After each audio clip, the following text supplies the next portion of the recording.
kilichomo kwenye dunia ni kuishi maisha ambayo ni mafupi ya haraka yenye kuisha.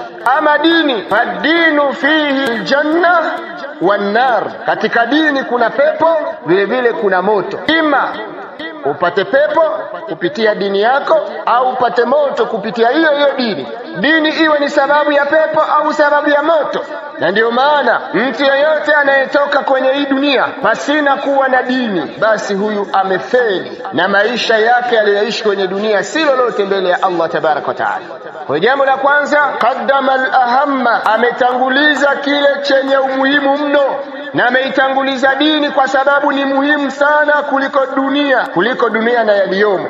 Bal ghayatu wujudina fi hadhihi ad-dar, fi hadhihi ad-dunya huwa ad-din, bali malengo yetu makubwa ya uwepo wetu sisi katika dunia hii ni dini. Na sisi tumekuja katika hii dunia na Allah ametuleta kwenye dunia hii na ametuumbia hii dunia na akatuwekea mambo mbalimbali kwa ajili ya tusaidie kuipata dini.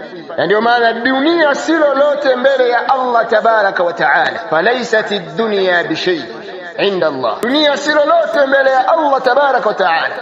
Na mtu hawezi kuwa na thamani mbele ya Allah kwa sababu kaimiliki dunia, kwa sababu ana elimu nyingi ya mambo ya dunia, kwa sababu ana mali nyingi kwenye dunia hii, kwa sababu ana vyeo mbalimbali. Kila cheo kakipata kwenye dunia hii, bali mtu anakuwa na thamani kwa sababu ya dini mbele ya Allah tabaraka wa taala.